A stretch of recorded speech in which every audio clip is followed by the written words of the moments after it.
ثمرة من استقام على دين الله عز وجل وهو في الدنيا. الثمرة الأولى الراحة النفسية التي يجدها والطمأنينة والحياة الطيبة. الله عز وجل يقول: الذين آمنوا وتطمئن قلوبهم بذكر الله، ألا بذكر الله تطمئن القلوب. والله عز وجل يقول: من عمل صالحا من ذكر أو أنثى وهو مؤمن فلنحيينه حياة طيبة. حياة طيبة وما عنده ريال واحد، حياة طيبة كما قال الله عز وجل. بالله اسمع هذه الآية التي في سورة يونس: إنما مثل الحياة الدنيا كماء أنزلناه من السماء فاختلط به نبات الأرض مما يأكل الناس والأنعام حتى إذا أخذت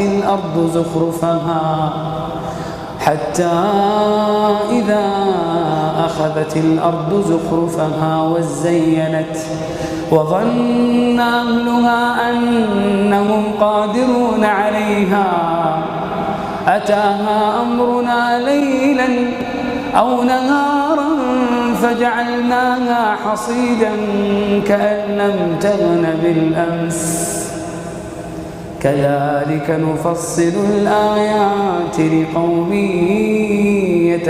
يتفكرون. والله يدعو إلى دار السلام، والله يدعو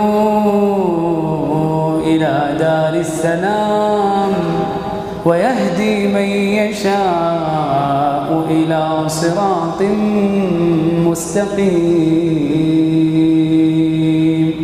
ترى المستقيم عزيز أمام الملك، أمام الأمير، أمام الوزير، أمام المحافظ، أمام الكبير، أمام الصغير، أمام الذكر، أمام الأنثى.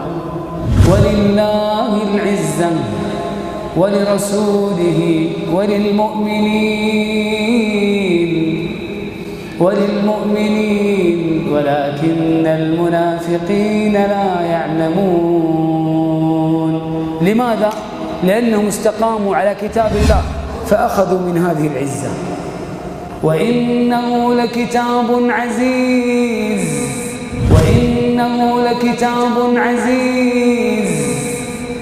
قرآن عزيز. تبارك الذي نزل الفرقان على عبده ليكون للعالمين نذيرا.